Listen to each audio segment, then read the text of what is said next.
Hi, I'm Megan. Welcome to today's live reading of Fabulously Flawed by Lynne, Hancock, Pearson, presented by Itsy Bitsy Book Bits. Join me.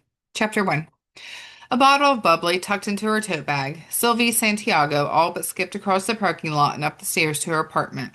She paused on a step to do a little happy dance. The bank had approved her mortgage application, and her dream of being a homeowner was close to becoming a reality. Not just a homeowner either. The property she had her eye on was a duplex that had seen better days. She had planned to occupy one side while fixing it up to rent it out, then move on to the other side and fix it up. Whether to sell the whole building and move on or keep it and maintain the rental income from one side of the duplex was yet to be determined. Music blaring from another apartment barely registered as she thought about paint colors. Yellow was her favorite, but should she go with something safer? She'd ask Dean. Sanchez Homes, the premier builder in Keeney, was her boyfriend's family business. As her marketing specialist, he knew which colors attracted home buyers. Sylvie did a clumsy pirouette as she rounded the corner to her front door and then righted herself. The obnoxious electronic dance music was coming from her apartment. What the hell? Digging out her keys, she quickened her pace. It was 3 o'clock on a Monday afternoon. Dean shouldn't be home yet, and he sure as hell shouldn't be playing music that loud. She pushed the door open, ready to scold him, but the words didn't come out. Takeout containers and empty bottles littered the coffee table, and clothes were strewn all over the floor. The bare backside of a busty blonde bobbed up and down on Dean's spread, naked, hairy thighs. Sylvia shrieked. The blonde froze. Dean poked his head around the woman. Hey, you're home early. Apparently so. Sylvie stomped to the speakers and yanked the cord from the wall. Shock, betrayal, and anger warred inside her. She chose to go with anger. What the hell, Dean? The blonde turned a bleary eye toward Sylvie, and slurred, Who are you? Dean patted her backside. Nobody, babe. Why don't you go get dressed? He removed her from his lap to reveal his wilting condom-covered penis. He still wore a polo shirt with Sanchez Holmes' company logo on it, and his khakis puddled around his ankles, covering his shoes.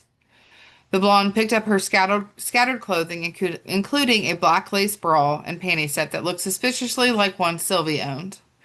Weaving slightly, she pushed a disheveled lock of hair out of her face and, unconcerned with Sylvie's presence, donned the panties and bra.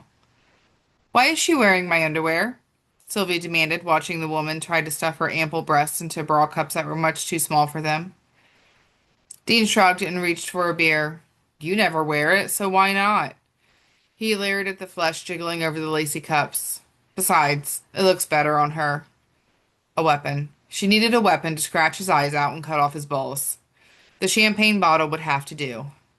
Grabbing it by the neck, she brandished it at Dean and the bimbo.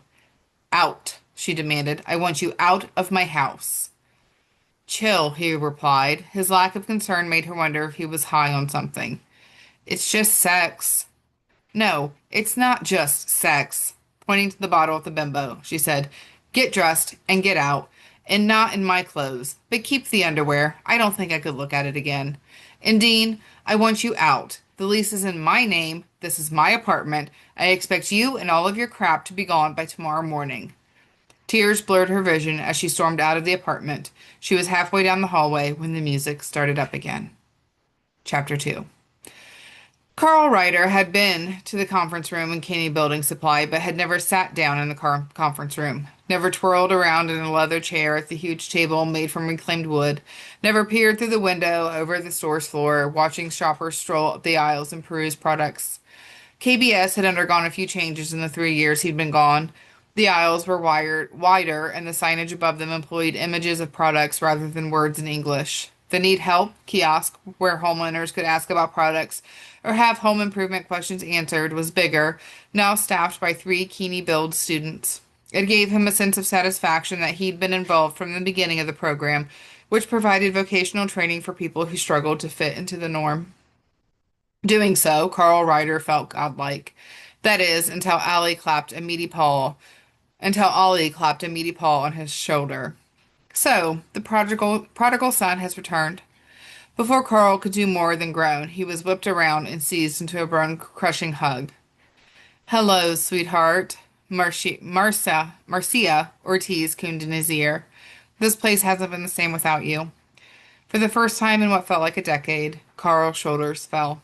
He breathed deep and sighed. I missed you too. Why did this woman, who was older than his mom, make him feel like he hung the moon? Like his grandmother, he'd donate a kidney, drive the getaway car, and provide bail money for her. All of that went through his head as Carl melted into her hug, sighing, home. The words, sorry I'm late, jarred him from images of pancakes topped with whipped cream. His eyes popped up open to focus on a tiny dynamo of black hair, blacker eyes, lush hips, and a pissed off aura. All in all, a lethal combination. He, Ollie, and Marcia exchanged wide-eyed glances, watching the woman storm into the room. Sylvie? Marcia's eyebrows came together in a frown. Are you all right? Holy shit, Carl jerked upright. Was this Sylvie Santiago? She flung a loaded tote bag beneath a stand-up desk and busied herself with the laptop on its surface. I'm fine. Marcia released Carl and hurried to her side. Are you sure? You don't look good.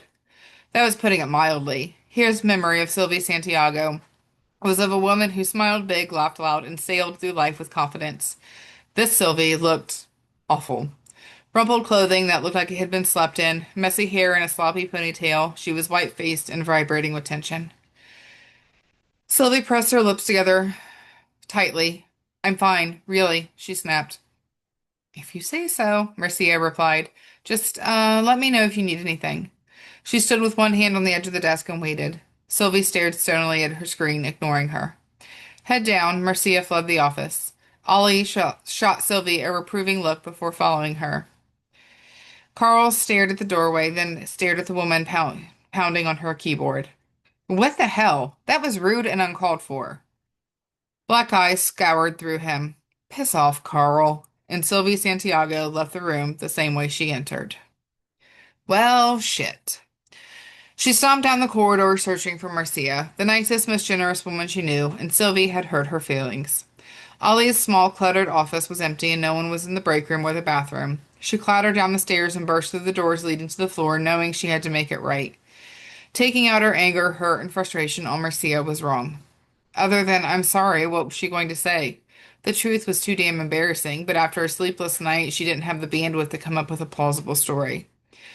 To make matters worse, she'd lost her cool in front of an audience, specifically Carl Ryder. She hadn't seen him in 3 years, and during that time, he'd filled out in the best ways possible. He now wore his hair in tight twists instead of being cropped close, but his eyes still shone and his smile still blazed against his dark brown skin. He was still long and lean, but his shoulders had broadened, and she'd spotted definition in his arms and legs that hadn't been there when she'd known him. When they'd worked together and joked over lunch breaks and shared the odd beer after work. He'd been cute and quick to smile, full of energy and dreams. Those dreams took him away from Keeney to Build Clean, a major construction company in Olympia. Time-wise, it was only 2 hours away, but the pulse of Washington's capital beat a faster pace than the sleepy bedroom community, and it was enough of a distance for Sylvie and Carl to lose touch, despite an attraction she thought was mutual. So, she moved on, dating casually until she met Dean. Everyone had told her that letting Dean move with her was moving too fast. Well, not in so many words, but she'd seen the raised eyebrows and shared looks and ignored them. Dean Sanchez could have had anyone in Keeney, hell, in the Pacific Northwest, and he had chosen her, Sylvie Maria Santiago, and then screwed her over. Regardless of how hard she tried, she couldn't scrub away the image of Dean, half naked and uncaring, in the bimbo in Sylvie's underwear. Rounding an in-camp of plumbing supplies, she slowed, thoughts churning in her over-caffeinated and sleep-deprived mind. How long had Dean been sleeping with her? Was the bimbo the only one? Should Sylvie get tested for STDs? A sob welled up in her throat as humiliation washed over her. Dean hadn't cared that she knew. His only reaction was to accuse her of overreacting when she told him to be out by morning. Rubbing a hand against her bruised heart, she choked back tears and continued her search for Marcia. Her pity party could wait until later.